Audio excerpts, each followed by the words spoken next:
Gold jewelry has been a symbol of wealth and status throughout the ages. Today, though, it isn't just for the rich. Even ordinary people are likely to have a gold ring or necklace, just a little less diamond-studded.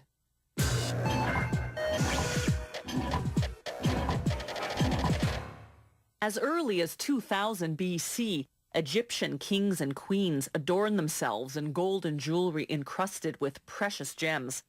When the Spanish sailed to the New World in 1492, they discovered Mayan and Aztec masterpieces of colored stones and pure gold. Today, elaborate gold jewelry and precious gems are well beyond the reach of the average person, except for the diamond ring, still the customary symbol of engagement.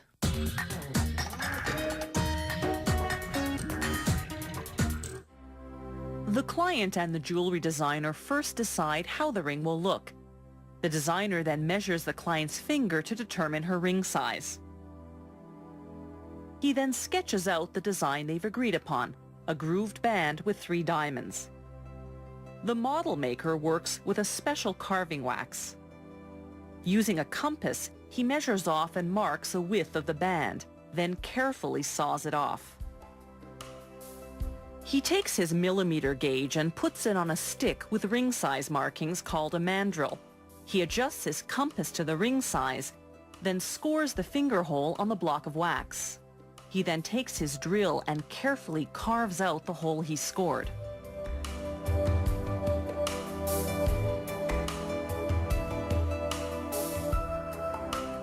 Then he grinds off the wax on the outside of the band. Using the compass again, he scores the middle of the band where he'll make the groove. Then, using a very fine drill bit, he carves out the groove. With a file, he then refines the groove and shapes the curves of the ring according to the design. After putting wax prongs on the band, he attaches a wax stem to the model. He then positions the stem into the base of the cylinder that the jeweler will use to cast the ring. The base goes onto the platform of a vacuum machine. The jeweler puts a cylinder on top of the base, then pours in a special plaster. The vacuum sucks all the air out of the plaster. This is a key part of the process because if any air bubbles remain, the finished ring will be out of shape. In less than a minute, the vacuuming is done, and the cylinder goes into the furnace at 1,350 degrees Fahrenheit. The wax model evaporates, leaving a void the exact shape of the ring in the hardened plaster. Next, they melt the gold. The gold content of jewelry is measured by carat. The lower the carat, the less gold and the more alloy, cheaper metals such as nickel, silver, and copper. After 5 hours, the cylinder comes out of the furnace and goes into the casting machine. The machine spins for about a minute.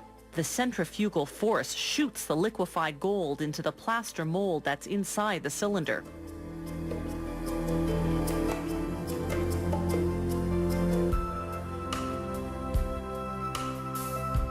The jeweler then immerses the cylinder in cold water. This cools the gold and makes the plaster disintegrate. What's left is the cast gold ring, but its surface is rough. So, on to the finishing process. The jeweler saws off the stem and gets to work. He files and grinds the ring until the surface is smooth. Then he stamps on his trademark and the carat marking.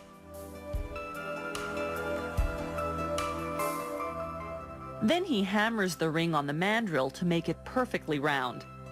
The jeweler then hands off to a specialist in polishing. The polisher runs the ring against a series of buffing wheels until it's bright and shiny. The polisher then hands off to a specialist in setting gemstones.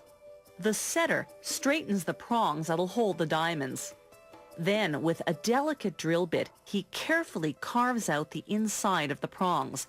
The edges of the diamonds will fit directly into these slots. He readjusts the prongs, then sets the diamonds, making sure the prongs hold them down securely. That's a 1-carat diamond in the middle, a half-carat diamond on each side. The jeweler then immerses the finished ring into the ultrasonic machine. The vibrations in the water penetrate every nook and cranny, washing the ring. Finally, he puts the ring under a jet of hot steam to blast away any remaining residue. And voila! With a ring like that, who wouldn't say I do?